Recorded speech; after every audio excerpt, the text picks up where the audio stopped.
Bang! Yeah, 7-1-3, don't step in this league, throwing rocks at the backboard. Living our dream, better dribble to the three, take the shot, here a cash draw. And we don't even care what you say, we ain't scared of the hate, get a win in this last board.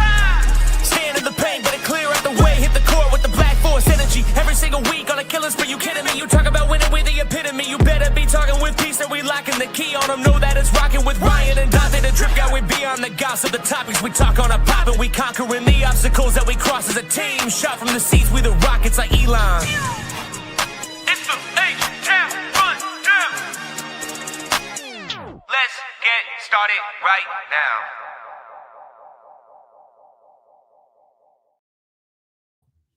Hey everybody, this is Preston with H-Town Rundown, Houston Rockets basketball podcast. And today I'm running a little solo pod. It's going to be a blast. Maybe someone surprises us, but we're going to have fun, right? Thank you for joining us today. Follow us at the H-Town Rundown at the HTRD on Xbox, Instagram, YouTube, and check out the TikTok at the H-Town Rundown. And be sure to follow me at drip2ps_GAWD on X as well as Instagram and YouTube. Now, it's been a while, and hopefully we can get down to business today. And we got a lot to talk about. Post-Allstar break, and we've got a couple wins under our belt. Right now, we are 7-3 in our last 10, 5-2 over the last 7. I'm pleased with some of the changes I'm seeing with the team. I'm pleased with some of the things that have been happening on the court, off the court maybe, but it's been a good time. Post-All-Star break, we face Miami, Washington. We're going to face Golden State here tomorrow, and then we've had some positive changes. Ime's using this up here, making some good moves. Finally. So let's go ahead and talk about it right away, right out the gate here. First game we played against the Miami Heat. Shout out Ryan, by the way. He's not here right now. He in class.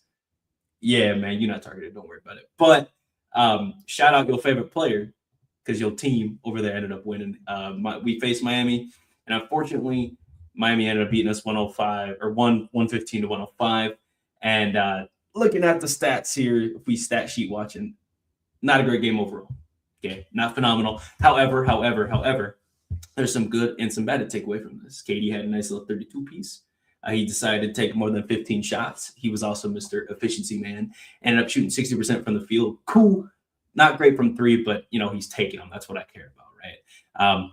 What did Miami do well? What didn't we do well? Overall, we just wasn't making shots. Both out, we wasn't making shots. We had a lot of wide open shots. We kind of, we had that little tussle, right? Tyler Herro got something to say. Kevin Durant called him up to his face, something about Tyler Herro and always having a problem. He didn't say nothing to them, man, right? We know Herro a little afraid of that boy, Man Thompson, because he a dog, and Tyler Herro don't know what a dog is, unfortunately. Fortunately for him, I guess, for us. And, so huge issue there. We ended up kind of taking a beating, not just there, but also on the rebounds too, right? I mean, yes, we did have 47 rebounds, really great, but the energy was just not there from the entire game, unfortunately. And a thing that I noticed that was a bit of a problem was the rotations, right? We threw Josh out there in intervals and times I wasn't a fan of. We also had Dorian Finney-Smith out there for way too long for the production that he was giving. Again, yes, he's coming off an injury. Yes, he's still trying to work his way to playing with the team completely. But, I mean, after you've played 20 games with the team, you figure you'd be on top of it about now. So that's another problem there. Another thing I'm looking at as well is, Reed Shepherd, not efficient. Şengün, not efficient. Tariq not efficient. Jabari Smith Jr. is also out tonight, unfortunately, and it did feel like we were missing him, but it is what it is at the end of the day. You're also looking at the plus-minus column, too, and the guys that played the most minutes had the worst plus-minus, besides Reed, I guess, which is an okay takeaway. The only person that had a really good plus-minus was Jeff Green, by the way. 45-year-old Jeff Green, who has been part of the Stay Ready crew. He's played less than 10 games this year for us, and he was very solid. Hit a little trailing three, hit a trailing mid-range for us that we needed. Had a fat dunk, too, took some good shots, got 4 boards as well, got some offensive rebounds for us that we needed. I would have liked to have seen less of Jeff and more of anybody else on the court, but I mean, when you're down a quarter of your team, what do you do at the end of the day, right? I will say one of the good things about this was Reed Shepherd got quite a few shots up. Again, not efficient. I know, but getting the opportunity is what's always important. Shooting 4 for 11 from three. You don't like to see that necessarily, but I mean, that is 36%. That's kind of what we're asking for at this point. Reed also ended the game with 5 assists as well, and he didn't have any turnovers. So that's also a plus, right? Really solid game from Amen too. I do got to give him some props. He got to the line, didn't necessarily hit anywhere near as many as you would have liked, but overall he was aggressive. He got some rebounds and he fought through a lot of contact in that game. And didn't really get rattled, right? Played some solid defense overall. I would say, post-All-Star break, one of the better men games we've had. And then I feel like Reed being on the court allows Amen Thompson to kind of be able to solidify his own role and be a little more selective in when he plays defense, or rather play more defense and less on-ball reps, right? Because shout out Roosh, by the way, and what we've been saying on the podcast, Amen looks a lot better off ball. Who would have thought? Who would have thought? So men look a little bit better off ball. And then Reed Shepherd running the show looks pretty solid. So going forward, and this is alluding to that starting five. This is the starting five I do want to talk about. Is once Jabari Smith Jr. is back and we are a little bit more relatively healthy, this lineup here, but Tari Eason is on the bench and you're starting Jabari Smith Jr. I like this lineup. Reed Shepherd brings a lot of good things to the team. And honestly, 6th Man of the Year campaign needs to be going strong. And if not that, then most improved player. Reed has been at all levels absolutely phenomenal. I've appreciated his attentiveness, his energy, his tenacity, right? Not being afraid to shoot shots like he was last year, right? He was very timid last year, right? He was a rookie. I get it, man. I get it. But this year 2, I mean, he's playing like the number 3 pick. He's doing exactly what we're asking him to do and more. And I can't wait to talk about the next game because, man, he was great defensively. But last bit here is Kevin Durant, 32 points he had in this game. And then he tied Kobe Bryant for most 30 pieces in a career. And then in the next game, I mean, just washes that and has another career high, which is just another career 30-point game, which is just absolutely insane to me. Kevin Durant has been electric this year. He's been consistent, obviously the most consistent player on the team. I feel like that's not crazy to say. But let's move on. So we took a loss to the Miami Heat, whatever. We know why we ended up losing that. Come around, turn around, we ended up facing the Wizards. And, I mean, the score don't say how bad we just kind of whooped them, in my opinion. Maybe I'm biased here. I am running a Rockets podcast. We ended up beating them, 123 to 118. And it was, again, a solid game all around. Kevin Durant, another 30-piece, passing Kobe Bryant for most 30 pieces, or for 5th most 30 pieces of all time in a career. That's absolutely insane. Kevin Durant doing crazy things. Amen Thompson, solid game. Did a lot of good off-ball stuff here, right? Reed Shepherd heading the rock pretty well, near triple-double, right? Had 19, 10 assists, to only 3 turnovers, and 7 rebounds. And then he had 6 steals and 2 blocks in this game. Damn. What more do you want from Reed Shepherd? One more. Reed Shepherd's doing everything you're asking him to do. He's doing even more than that on pretty solid efficiency, and then being a really solid distributor despite his age, right? Or despite his tenure in the league. And then again, Amen Thompson, solid game for him, ended up with a good 22 and 12. I liked what I saw, a solid defense. And then Şengün. I don't know who dude was in the paint, but I can't remember why. Because Şengün ate on this man. Absolutely, dude. Good little 32 and 13 on him. Now, he did have quite a few turnovers, right? Him and Kevin Durant combined for 14 turnovers. But we got to look at that. We're going to talk about the positives right now. And the next thing I want to talk about is Şengün's free throw percentage. Pretty solid, 8 out of 11 for him. That's a much better than average game from the free throw line. Hopefully that continues upward. We've seen some inconsistencies still throughout his entire career from the free throw line. And I mean, if you're going to be bad at one thing, hopefully it's not the free throw line. So hopefully that does continue to improve. But overall, I mean, we shot 86% from the free throw line. We missed 4 of them. 3 of those came from Şengün.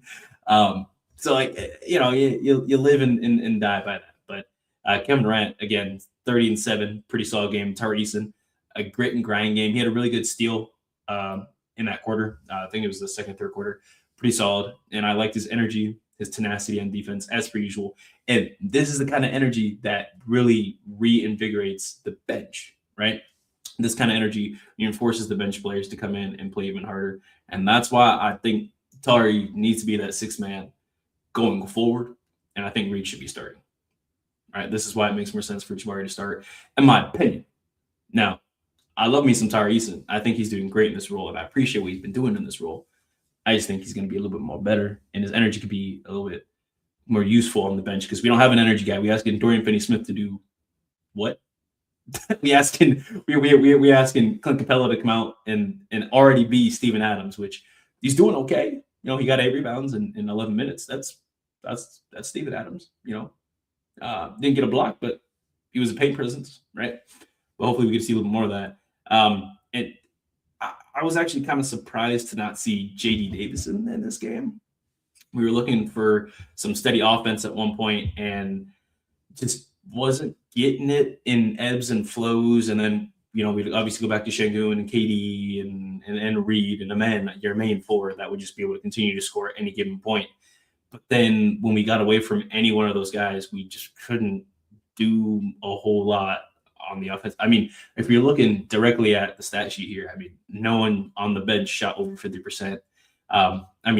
33% across the board. And then Josh Kogi only got 1 shot in 9 minutes, which, and that have 4 fouls on him too was not, I don't think, the best use of Josh Kogi's talents, especially because he was getting DNPs a couple games in a row to come back, had 2 solid games, and then he's back to barely playing meaningful minutes, But one of the things about being a coach is it's hard to figure out where or when, I suppose, you're supposed to be able to get your guys in these spots, right? What kind of minutes are they playing? What minute rotations do I need to have them in? What is their norm versus what do we need for the team? I understand that's a lot to take into account and not doing great. However, Ime-led teams have historically done pretty well during the post-All-Star break, right? Saw with Boston, saw with us, last couple of years, and then here we are in the next year. And doing solid, I would say, pretty solid. And hopefully that trend continues to go upward for sure. Last thing I want to say on this is Dorian Finney-Smith played 27 minutes.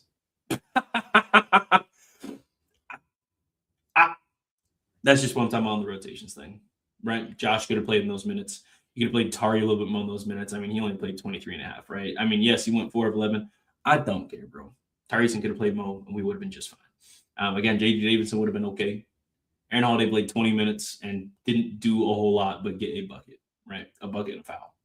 Could have used J.D. Davison. I think his energy would have been really solid for this game, but I digress. So that is total coverage of the last 2 games we played. I know that was kind of quick, cut and dry. But one last thing I want to discuss before I end up getting to our final topic. The starting lineup of Reed Sheppard, Amen Thompson, Kevin Durant, Jabari Smith Jr., and Alperen Şengün. Why am I so high on that?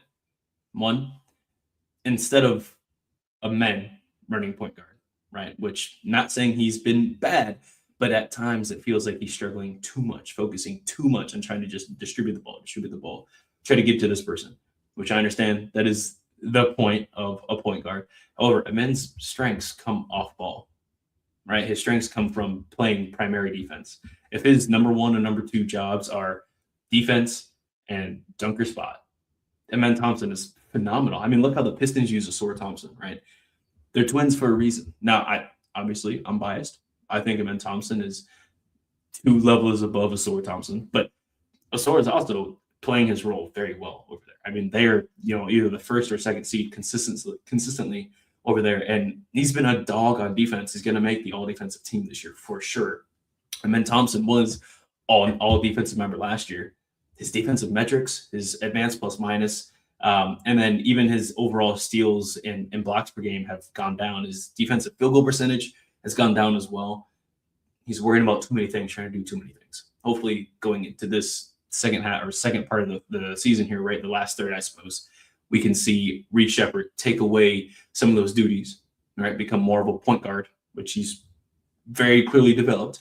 He's very clearly shown that he has the capabilities of becoming a solid starting point guard in the league in the minutes we've seen him have, and continue that trend upward while Amen Thompson can focus more defensively, get some good boards, and dunk the ball, man.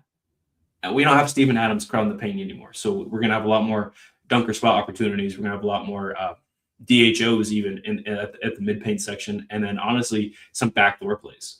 I don't know why we're not running more of those, but Alperen Sengun averages 11%. I guess, 11% of all his paint touches are assists, right? I just saw that stat from NBAstats.com. Hopefully, we can see and utilize more of that, right? 11.4% of that is from Sengun. And then Men Thompson even is 8.7% of his paint touches are turned into an assist. That's pretty solid, in my opinion, right?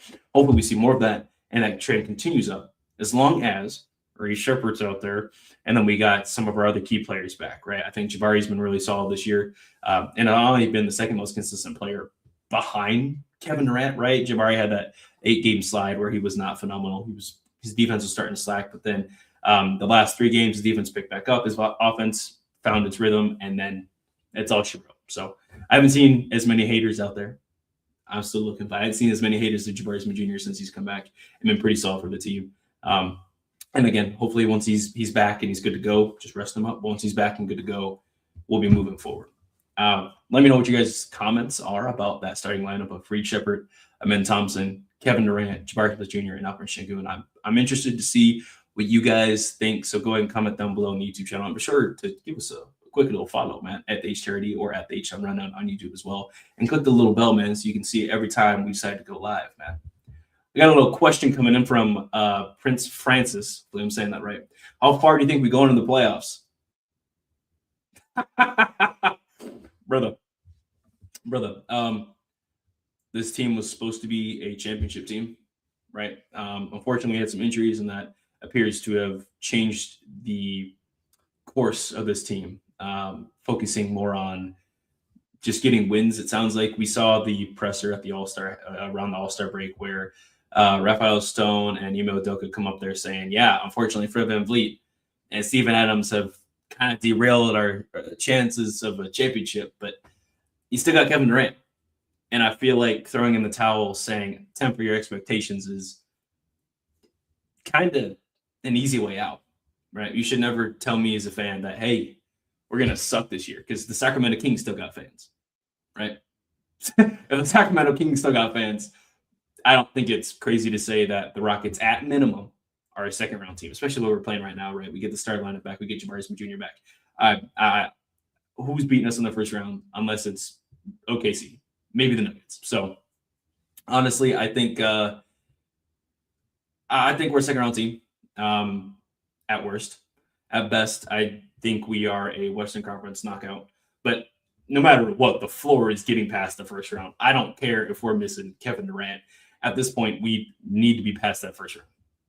You know, hopefully we don't miss him, of course, but there's no way we're not making out the first round, right? We can face the Clippers, cool. I don't care about that. We can face Portland, cool. I don't care about that, right? We can face Sacramento. My goodness, I don't really care about any of that, right? I'm not too worried about it. We're gonna win in the first round. Second round, I'm a little more cautious about, depending on matchups. That one's definitely matchup dependent. But second round, Western Conference Finals, I think, is our ceiling, right? Are we winning a championship? The Rockets fan of me says yes.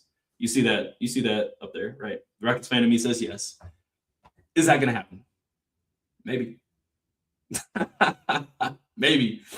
But I'll leave you with that, right? I think we're a second round team at worst. So, but yeah, go and comment down below your thoughts on the starting lineup. I'm interested in that. So last bit here is we have to face the Golden State Warriors tomorrow.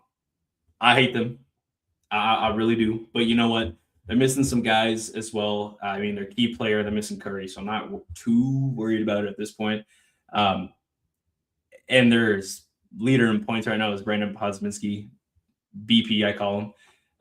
We got Draymond, who's going to be out there too. I mean, are the Warriors doing anything without Curry? No.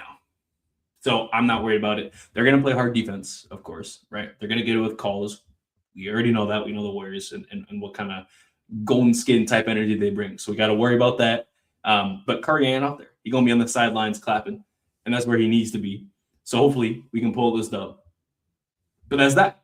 The top things we need to worry about is just getting our rebounds, because that's clearly our best strength. So Kevin Durant needs to get a few rebounds. Reed Shepherd, get you in position for some rebounds, and that's kind of about it. We know Şengün gonna get his boards. We know Tari and the men gonna get their rebounds. Clint Capella would honestly be really solid in this game too. He got history, of course, with us and being on the part of the 2017-2019 team facing Golden State in the playoffs. Hopefully, Capella can bring some of that old energy back and get us 10 rebounds off the bench. I would love that for sure.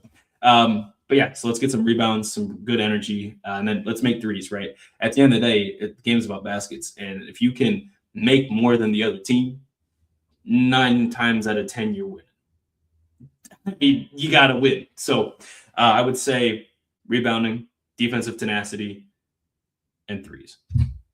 That's it. Simple as that. I know it's a little short episode today, and it's only 20 minutes, but that's all I got. So thank you guys for watching. Thank you guys for listening. Make sure you follow the H-Town Rundown at the HTRD on X, and then follow the H-Town Rundown at the H-Town Rundown, Instagram as well as YouTube and Twitter. Check out the TikTok as well, and check out the website, man.